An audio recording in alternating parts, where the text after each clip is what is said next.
What's up? Today I'm going to tell you exactly how I would start a dropshipping brand if I had to start all the way from scratch. We have to actually understand how even customers work, how we differentiate from all the other dropshipping stores that are out there. So if we imagine that this here is all the potential customers that you have, everyone that might be interested in your offer, in your product that you want to sell.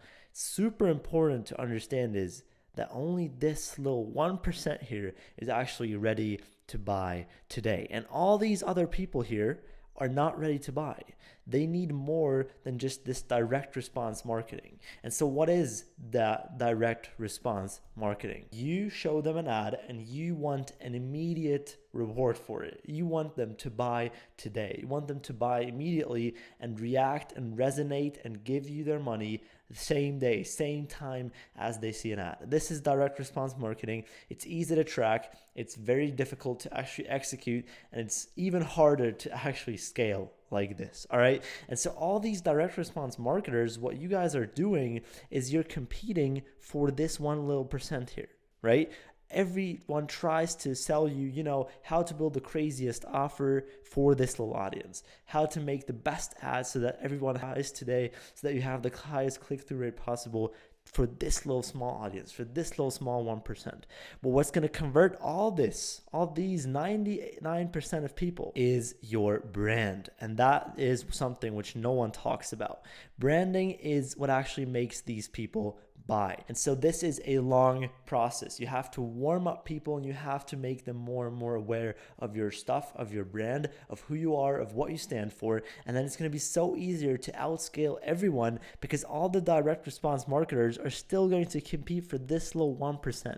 This is what all the dropshippers are doing. This is why exactly most people are failing, because this little 1% of the product that they're already selling is already saturated. Saturated products mean that this little 1% already saw that same product a million times. So you can't just go ahead into the market and sell it again. This is why a better offer or a little bit better ads won't help you, right? This is super important to understand. And so to actually get started with a brand, we have to first of all look at something called market sophistication. So there's 5 different levels, 5 different stages of market sophistication and of buying experiences. You need to understand that the higher up we get, the more aware people are and the more skeptical the customers are. And this is basically going through how saturated or how aware a market really is. So level 1 is that if something is brand new to the market, brand new offer, brand new product, this problem has never been solved before in this market. All right. So what you could do is if you introduce a new solution to an already existing problem, or even solve an unsolved problem, or just take a product and sell it to a market which has never seen that product or something like that before. So you solve a completely unsolved problem for a market that has never had that. And so this is where market sophistication is at level 1. And this is the easiest stage, because whatever you do, you can make any claim possible and you will get sales. So this is why dropshipping products worked so well and were so easy to sell in like 10 years ago, because it was so easy. In 2015, every product, every fidget spinner that you just uploaded to the ads manager made you a millionaire overnight, because it was cheaper to advertise, click-through rates were insanely high, and no one knew everything. No one knew anything of dropshipping, of e-commerce. No one was aware, no one was skeptical, no one really made bad experiences with e-com, with dropshipping before. Everyone ordered online. Of course they did. All right. And so this is really, you could have made any claim possible. You could have ran a black screen on the ad, as an image ad, and you would have gotten all the sales if you would just have click the right click the right optimization goal for a pixel, which is purchase. A lot of money. All right. Now, level 2 is that you have to make bigger claims to beat your competition. And this is very important to understand. At this stage, people have already seen that product before. People know that problem that you're trying to solve with your product has already been solved by a competitor or by multiple competitors. All right. So you need to make bigger claims. Here at this stage, you're competing on product. This is why it's super important, if your market is to this stage and you have to make the research for every single product you want to sell, that for this stage, you have to actually have a little bit of a better product. You have to make bigger claims. You have to make different claims. You have to sell it to different angles. This is this stage. Level 2 And you have to understand that this stage is much more common amongst like every market. You will barely today find a market which has an unsolved problem, right? And that's not a problem. That's not really a problem because these next stages here are also easy to enter. And you always have to imagine the higher the barrier to entry is for a successful market enter, then the easier it will be for you if you actually take it seriously and you know what you're doing. Because all the other fish, all the other dropshippers are just going to compete for that same low 1% that we talked about before, and no one is actually going to be able to make it. But if you know what you're doing, if your messaging is right, if your offer is right, which we're all going to talk about, then you can have a successful market entry. And you have to understand, the easier it is to run ads, the more competition it will be. Every idiot can just make an account on Facebook and run ads. All right, it's nothing crazy, it's nothing interesting anymore, it's nothing difficult to media buy.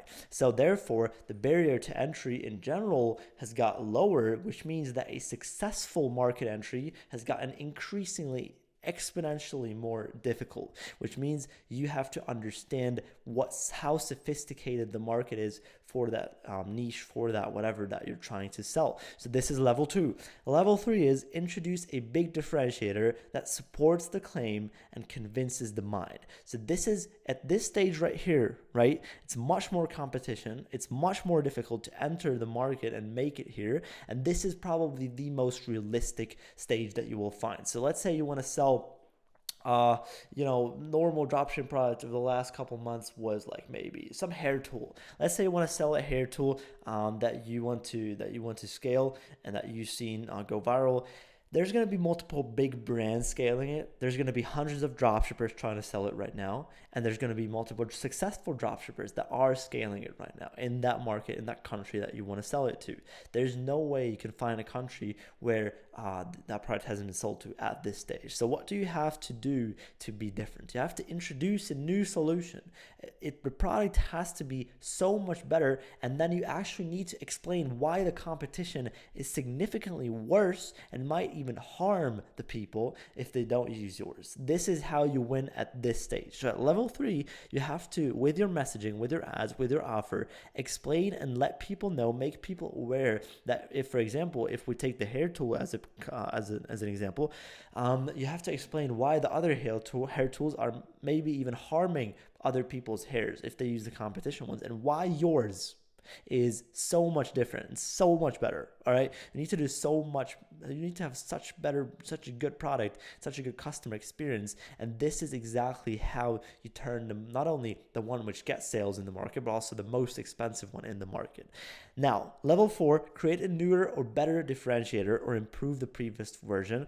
For example, product 2.0. So this is a very sophisticated market, and if you're dropshipping, I wouldn't recommend you to get into level 4 and also level 5.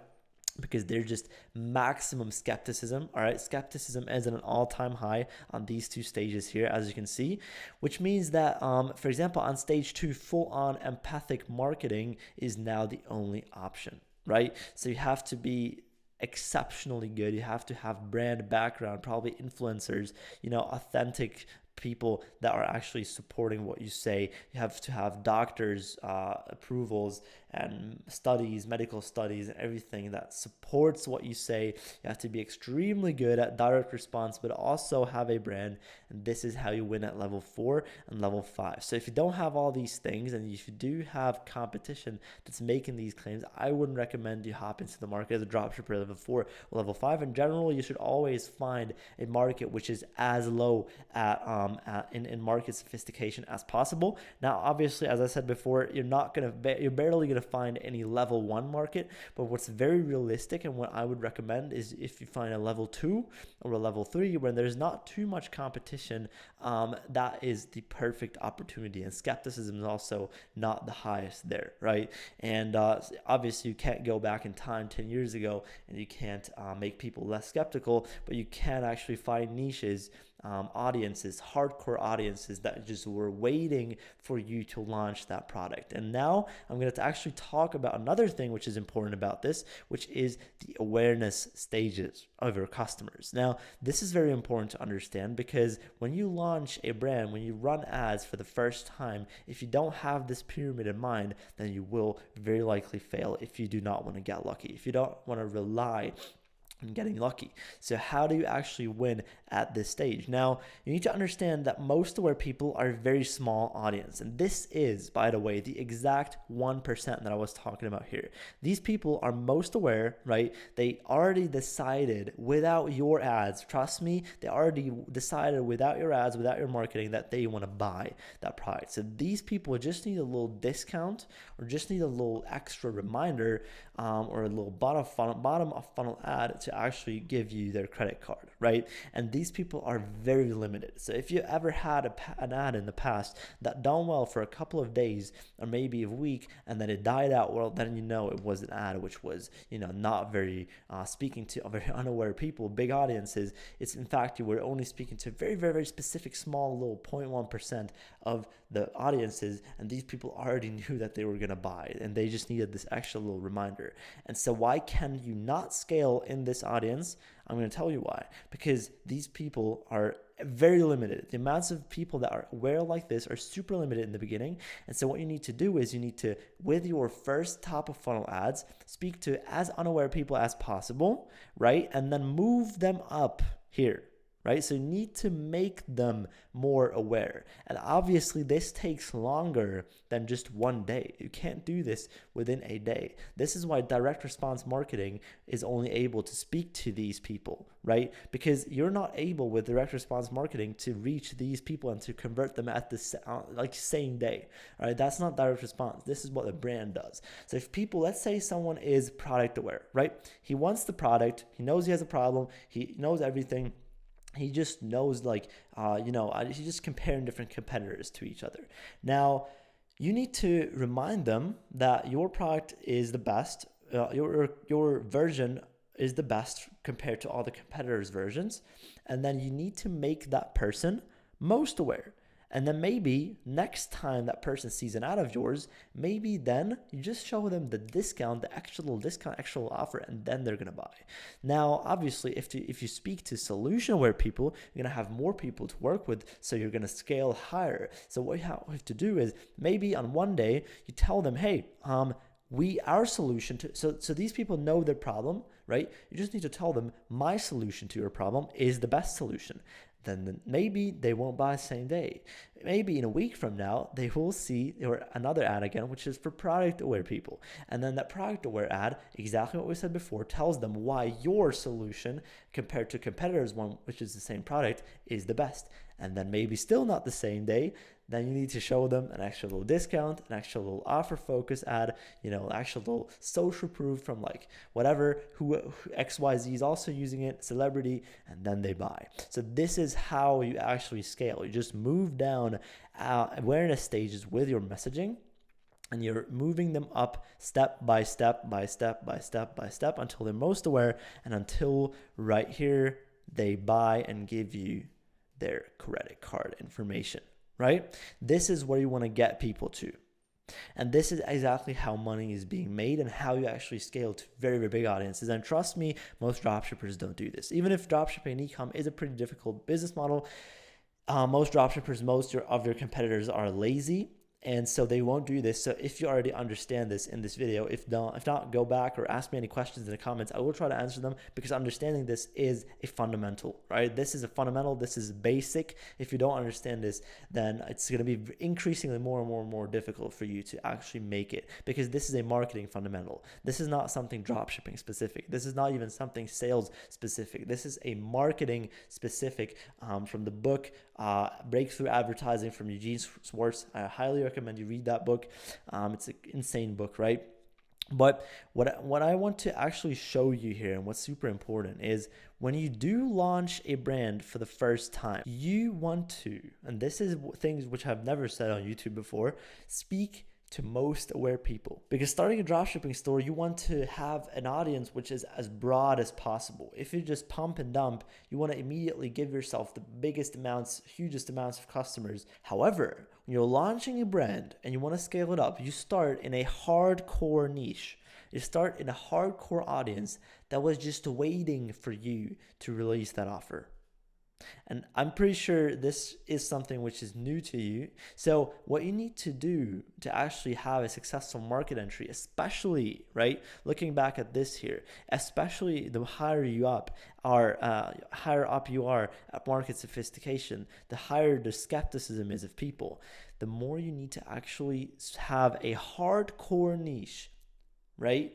A hardcore audience that you advertise to. This is why everyone tells you to focus on finding one specific avatar and then just solving their issues, right? And it might be completely random. And so for this, it's actually super important to identify trends and to play with them. To identify trends and then just surf on trends. So I'm gonna show you an example for this. As you can see here, Google Trends, very simple. If I type in night wrapping mask and look at worldwide for the last 5 years, you can see the interest over the last year basically completely started exploding. So if I were just to sell something now, you know that, less than a year ago, maybe half a year, a little over than half a year ago, search volume on Google for this product was at 0, and all the time before that as well. So if I wanted to find a market which is not that sophisticated yet, right, which is not at level 4 or level 5, I would just find a trend like this. And as you can see, it's, May 2024, it's not even a year ago, and that's when it just started. And look how fast it was increasing. Look how crazy this trend is.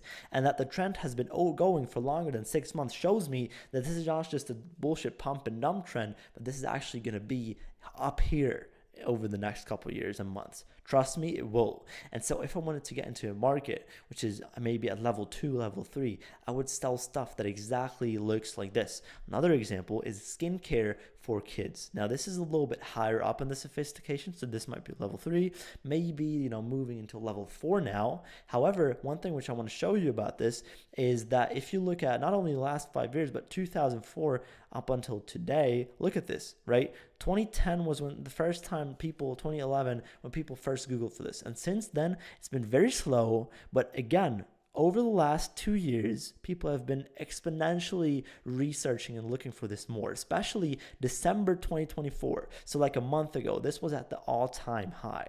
This is what the data shows me. Google Trends, the search volume behind trends like this. And obviously, over the last couple months, hella brands like this have been coming up and selling products specifically to this audience. Look at this, right? What have they done? Kids Healthy Habits Starter Pack. Boom. They make products that look cool, that are for kids. They showcase children. They specifically make skincare products for kids, even if it's the same freaking product, even if it's the same ingredients. They just pick a hardcore, little, small audience, most aware people, most aware parents that are already looking for solutions like this. And then as they scale, they move down awareness stages. This is how these brands scale. They start in a hardcore, niche down, extremely specific audience, and then they go broader and broader and broader and use the profits to make these jumps, right? They use the profits that they've made to make these jumps from most aware to product aware, from product aware to solution aware, from solution aware to problem aware, and from problem aware to completely unaware. They use the money and the profit that they have made to make these jumps, because I promise you, the more broader up you go, the more expensive it will be, because the more you need to test, and the more you need to test, obviously, like the more creatives you test, the more expensive everything is going to be, right? This is why it is so important to understand this. And so this is why I would identify trends like this, especially something like that. Like, look at this.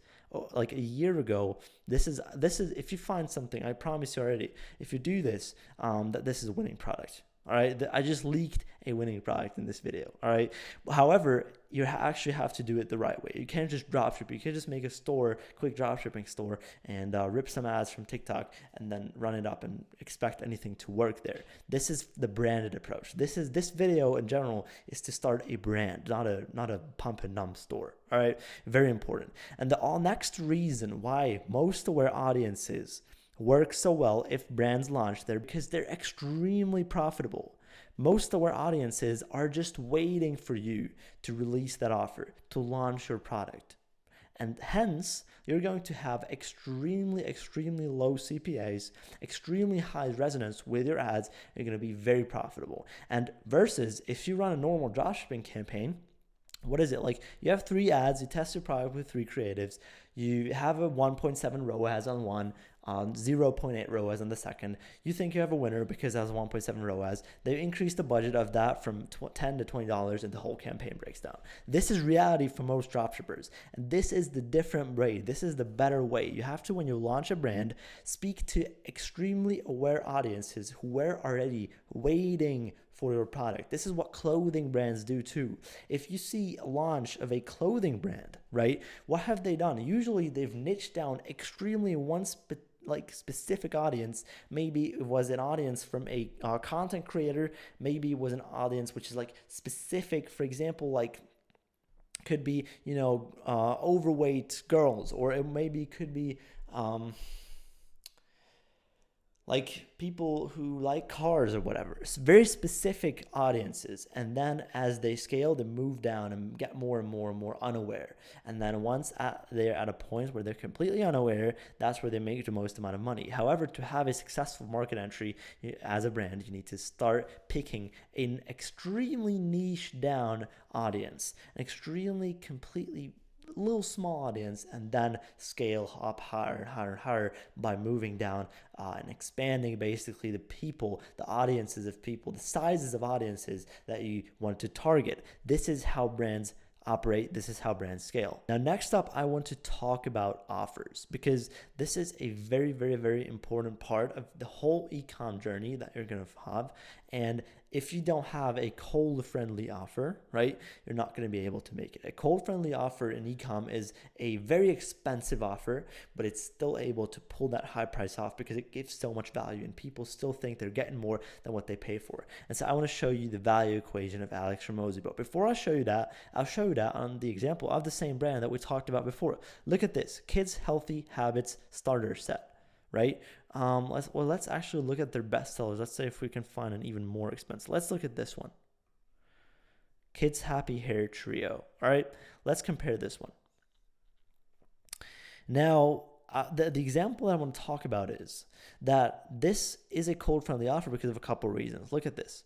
They could have sold, for example, only the kids detailing shampoo, whatever. They could have only sold this for like $25. But they would have struggled to be profitable. They would have struggled to make a bunch of money, and they would have probably failed and to switch to a different product if they were dropshippers.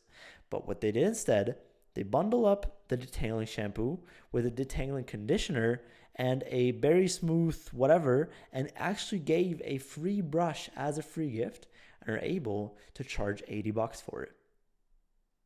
Because the value of this is probably a lot higher than $80. These all combined. Let's say this is 25, this is 25, that would be 50. Maybe this is 25, that would be 75. Let's say this is 20, that would be 95. But instead of 95, they sell it for $80.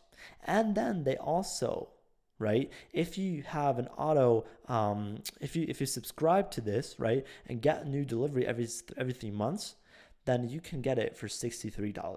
So you even get an extra discount. This is a cold friendly offer, a classical example of a cold friendly offer. Now let's actually break down every single variable of the value equation and what this brand has done correctly. All right, dream outcome. Dream outcome has to be as good as possible, and people need to actually feel like they need this, not only want this. And the easiest way to sell a hot dog is not to be the best hot dog, is to have a starving crowd. So let's see what they've done, right? Easily detangles tough knots, long-lasting moisture and shine, repairs and strengthens strands, protects against frizz. All right, someone who has kids will struggle with these problems, with these very niche down, very aware, small issues, right, are going to actually say, oh my God, this is so smart. I need this for my children. I need this for my kids. Right? This is very important. And so the dream outcome that this offer promises is extremely high, because you get all the shampoo, look at the shampoo, you have to get the conditioner, you get this, and you even get a free brush to it, right? So if you combine all this, like, you will get crazy results. Dream outcome is insane. Second variable, perceived likelihood of achievement. How much do they think they are going to achieve this dream outcome if they take your offer? All right, let's see. What have they done? Well, they have, first of all, the offer itself, they gave all these different products with free brush, which is immediately going to increase the perceived likelihood of achievement. Second of all, they push social proof everywhere. Look at here, see it in action. Videos of parents using it with their kids. Another video here pop up.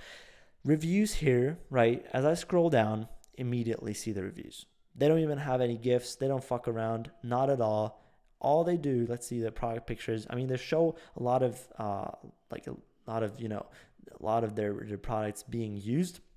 But as I scroll down, I immediately see the reviews, right? If I scroll down more, you get even more actually reasons to buy. You get recommended more different bundles.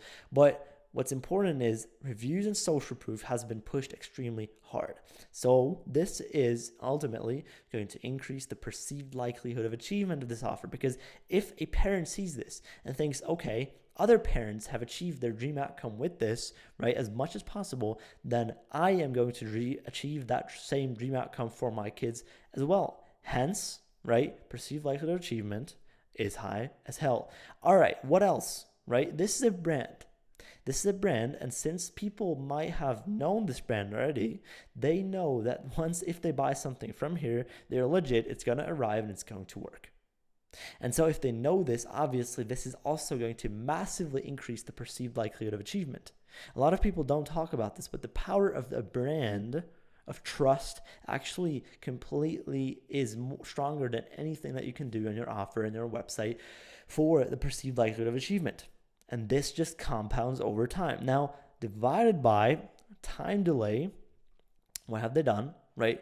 They, for example, every 3 months recommended, which shows them, okay, if you use this every 3 months, like you are already going to basically see results under 3 months, and then we're sending it just to you again, right? So most people see results under 3 months because you're basically already going to see, because most people already see results. And so if someone were to order this again after 3 months, then they would already obviously have seen results. So this one little word here, recommended, does a lot, right? What else? Time delay, free US shipping, free returns, free sample. Let's say free US shipping, right? It comes from the US, it's made in the US. People that see this, that are from the US, are going to think, oh God, this is only going to take a couple days to arrive for me. Time delay, all right? Last one, effort and sacrifice. Now, when it comes to effort and sacrifice, you get so much. You even get a free brush. You don't have to do anything, right? You have to even get a discount. What do you have to do if you take this offer? Well, you get a discount. You don't have to pay that much because the actual value, the worth of this offer is much more than $79. So you get all this stuff, right, which is going to help you apply all these products, and you even have a discount. Effort and sacrifice, low. All right. And so you should look to minimize these two and to maximize these top two. And the better you do all these, and every of these variables is important, the higher your value will be. And this is why they're able, for some skincare products, a bundle, charge $80 and outscale everyone that is competing with them. And if you look up here, they do have a Meta pixel installed. They do have a TikTok pixel installed. They probably also have a Google tag, which means, right, they're running ads everywhere. They're all over the place. They probably do have a lot of people rip their stuff who are direct competitors, but since they are the most expensive ones with this cold-friendly offer, because they maximize these two and minimize these two, they're able to not only make the most amount of profit, make the most amount of money and revenue and profit, but actually put all that money that they make back into ads and spend much more for new customers, which is just going to automatically increase everything by a million times. And they even offer, in this offer, basically you save much more if you even automatically want to subscribe and actually want to buy it every 3 months. So a lot of people are going to say this.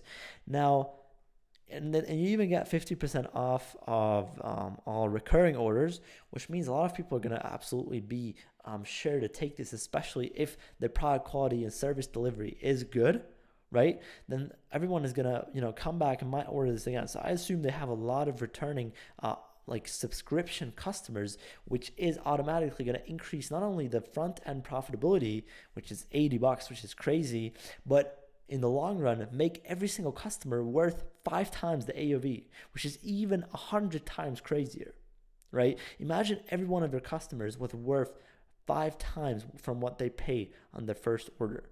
Like that would already make you so much more money. And by having subscriptions that actually do make sense for consumable products like this one is one of the easiest way to actually implement a subscription model, right? Obviously, you're going to struggle more with this with a product that you already only need once and don't really have to buy again. However, there's also ways to do that with those products. Like if you, for example, let's say you have a product which is only buyable once. You have a bunch of like upsells, little extra things that are actually consumable that you can buy to that, right? Just think about that. Just split test that. Find something that people actually take and then offer that to in a bundle with the main product, and then offer the subscription of that little one consumable extra free gift or whatever to get that again and again and again, right? This is an option that you can do. However, this is not a must, but this is just going to make you a shit ton of money as well. Now, let's look at the next topic, which is super important when it comes to running a brand, which has less to do with the technical, normal stuff, but this is also very important. This is the shiny object syndrome. And I've seen it happen to millions of people, like especially people that get into dropshipping that watch a lot of content. They, get a little spark here, a little ad here, a little organic video here, and they're sparked. They're like they're hooked, right? If someone wants to start with trading, with dropshipping, with starting an agency, like all these models, all these businesses are like super flashy and they seem super cool. Or like people that do run a dropshipping store, but they have 10 different stores, none of them makes them money, and every single store has 10 different products on there. Come on. All right. So this is what progress over time actually looks like. This is the normal curve. As you can see in the beginning, slow, then it kind of goes back down. You have these ups and downs, right? Sometimes they're faster, sometimes they're slower, but if you stick to something, you actually make it. Now, with the shiny object syndrome, what happens is you go here, right? And then you see, oh, look, a new idea, right? Something seems much more exciting. And then you jump back down and the progress goes back down to zero. Because the reality is every business model works. Everything that you can do, everything that you can try does work, does function. It's just you that's jumping from business to business to business, and you never actually make progress in anything. So this is, unfortunately, this is something that never ends. So most people's lives look like this until they actually return to their normal jobs and quit, and or maybe even don't quit their job or whatever, and then they're back here, and then they will never make it in the entrepreneur world, right? So how do you combat this? Well, you just stick to it. It's very simple. You just beat these, oh, look, a new idea. You just stick to something and then experience the normal curve that looks like this. And then by that time that this person here, person in red, has already tested 10 to 15 things, you're already up here. And you might want to get up here somewhere, but that's just going to take more work. And the crazy thing is, the higher up you get in business, right, the more attractive these shiny objects get. And the more you will lose if you take these shiny objects. So let's imagine this. Let's imagine someone is already up here, and then they get a crazy, attractive, shiny object. An opportunity, a crazy thing. Someone promises, like a whole business promises, hey, bro, we're giving you this and this and this. And, it's so easy, it's so cool because we need you. And then boom. All the way back down to zero. And this is why the shiny object syndrome is so important, because it's not only in the beginning for everyone that just jumps from business to business, never even makes money. Shiny objects get more dangerous, more attractive, and worse, and more aggressive, and everything you can imagine, the higher up you get. So the more money you will make, the crazier opportunities you will get, and the deeper you will fall. For example, let's say you're already up here. You will fall back down here. You will be lower than the person who's jumping from business to business. This is why it's so important to not give in to the woman in the red dress. This is what it's also called. And this is a huge problem. A lot of people don't talk about this, but I feel like, especially when running a brand, when running an e-com store, right, where it's so easy to just identify. Let's say you already run a store like this. Let's say you decide to, sell skincare for kids, right? Let's say you hopped into the market right here, right? Let's say make a bunch of money, but then everything slows down. Q4 is over, as you can see here, right? Q1 starts coming in, everything starts slowing down. Competition starts ripping all your stuff. CPMs rise up, everything gets more expensive. And then you see a new trend like night wrapping masks. And you see, oh my God, if I just made a dropshipping store, I could have just made another, long-term dropshipping store for 6 months and just make that money again. But no, you say no, you start to fight and you stick to this niche that you picked. And this will compound.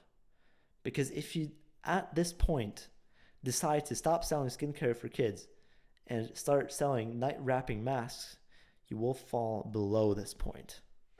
And you will start lower than everyone else that gets into the market, even if it seems like a better opportunity. And again, the higher up you get in business, the more experience you get, the more money you make, the more outputs you have, the more known you are, the more respected you are, the better these shiny objects will get, the more attractive they will be, and the more dangerous they are, and the more damage they make. So stick to one thing forever. And there's a rule, which is if you can't do it forever, then do not do it for a single day. And this is very important to understand. The next thing that we have to cover is actually how to now launch a brand. And there's a couple of steps by this. Basically, Alex Ramosi kind of broke this down into 3 different steps, which are basically the 3 different steps that make or break a successful brand launch. And so let's cover all of these 3, right? So when you've prepared everything, when you do have the back end, obviously the distribution, the payment processing, when you do have all this kind of stuff prepared, and also have affiliates, also have the creatives ready, everything is ready to launch. The first campaign that you launch is not going to be an immediate shouting campaign where you launch everything as aggressively as possible and try to, obviously be as hard as possible. What we're going to do, you might make a social media account with some 1 to 2 posts that don't reveal everything. You might make some brand campaigns if there's no personal brand behind your ecom brand. Obviously, you might make some just some brand awareness campaigns, some page-like campaigns, some following campaigns. If you work with influencers and some personal brands, you obviously might tease something there in their videos or whatever it is, right? You might just want to get some eyeballs to be curious enough, right? So this is step number 1. Step number 2 is actually to tease them, right? So once you do have the eyeballs on your thing, what you're going to do is you're just going to give them a little bit more, right? Play with them a little bit like they're puppets. Just try to kind of give away more and more step by step, but very limited amounts. And what this is going to do, the reason for this is that actually more and more people are going to be curious and then also share this stuff with friends of theirs that think, oh my God, have you seen this, whatever. And this is a really cool word of mouth effect. If you actually launch a brand like this, what happens is people are going to get curious for a long period of time. They're going to talk about you for a lot of time,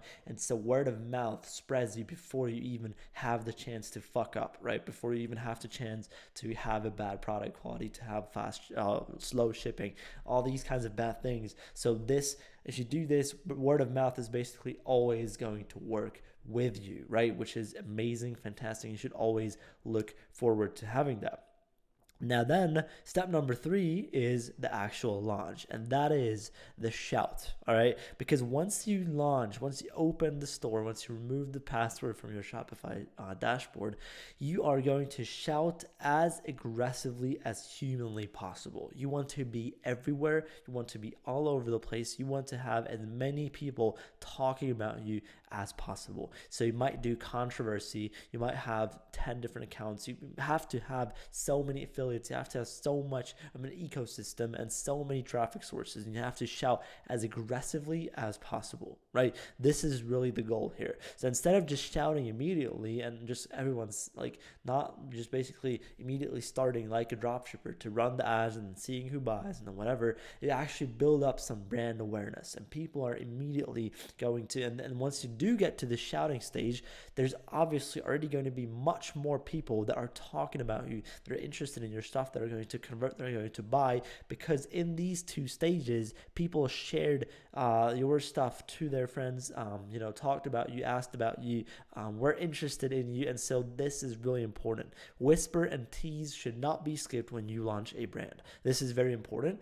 And also, like, this is a very cool thing, by the way, which you can do if you're working on that stuff right now. Then you can already start with whispering and teasing now, because the longer this is, right, the longer the whisper and the tease is, the better the out product will be, and the more money you will make at the end. Because, for example, how are box fights, big YouTuber boxing matches being teased? Or how are movies launched? Well, first of all, there's some little rumor that, like, oh my God, these people started to produce this movie, right? Let's say it's a next part of like a big movie, a trilogy or something, and people start like actually whispering. You hear here and there, you read there, some YouTuber about movies, whatever, said, oh my God, this is actually coming. People are producing, but the actors is not, they can't say anything about it yet. This is the whisper stage. Then they release a trailer, a teaser, whatever, and they get more and more and more. And the tease stage is really a process. It's not just one thing,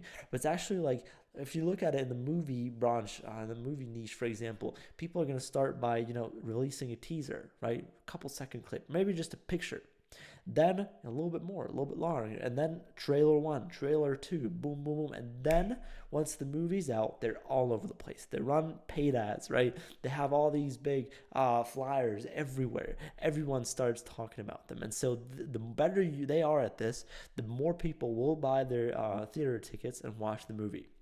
Remember how Avengers Endgame a couple of years back, how crazy that was. Like, the hype about it was bigger, that was crazier than the movie itself, obviously. And the only way to do this is like by actually doing this whisper stage and tease stage the right way. And that movie made so much money. All right. So if you do this the right way, this is actually going to make you ultimately a lot of money. And obviously, the longer these two stages are before you hop into the shouting stage, the more money you will make ultimately. So this is super important to keep in mind. And the last thing which I kind of want to talk about today is actually going to be the an ecosystem, right? So you want to have an ecosystem. I mentioned this before. And what does that even mean? Right? An ecosystem of traffic sources means that if this is your store here, right? This is your store, then you do not only have Facebook as a traffic source, right? I'm gonna put that here. Facebook. It's not going to be the only one, because what happens if Facebook is your only traffic source is you depend on your ROAS. So what happens at this stage, right? If you only have one traffic source, for example, Facebook, you depend on your ROAS. And not only that, but also you are just one ad account ban away from not making any money, right? So you're one ad account, ad account ban. Or one ad account ban or whatever stuff away from not making any money, not having any income. And that is crazy, especially if you have employees that you have to take care of, especially if you're a big brand, right? So having an ecosystem is so important to not, depend on your ROAS, but actually look at your marketing efficiency ratio, which is basically all your revenue, including the organic ones, including the email ones, everything combined, divided by all your ad spend. And that is much better if you rely on that instead of your ROAS. And also, instead of ROAS, you're not only one ad account ban away, ridiculous, from not making any money, right? That's crazy. The more you make, obviously, the more you want to have this. So the next step might be, Google, right? You want to have Google traffic. You also want to have TikTok, right? TikTok is not banned. It returned in 2 seconds. TikTok traffic. You might want to have some Pinterest traffic going on. So I'm going to put that here as well. Pinterest. Then obviously you might have a lot of retargeting, which is, obviously Google. But you also want to have emails, right? So I'm gonna draw that here as well. Say this is a letter. You might have emails, right? You might have text messages. And that's all that kind of stuff. So what you want to have is you want to have all these different traffic sources, right? Including organic as well. So I'm going to put that here because that's very important. Yeah, organic, right? You also want to have maybe last thing which I'm going to draw here is affiliates, right? And all these are advertising for you. And the more you have, the less you're dependent on ROAS and ad account bands, right? But actually more on your marketing efficiency ratio, which is instantly going to make you more profitable. Because a lot of cases, a lot of brands actually depend so much on their ROAS on one single platform that, you know, if they have a 30% fluctuation on Facebook, which is very normal, right? It actually makes the huge difference between a little bit profitable and very unprofitable, right? And you can actually get away with being unprofitable on Facebook if you have all these other traffic sources making you money, obviously. So guys, that was it basically for this video. I hope you can learn something. Write your main takeaway from this video in the comments if you're still watching. And I want to say thank you for giving me your time and your attention, which are truly your most important assets. And I wish you a beautiful day.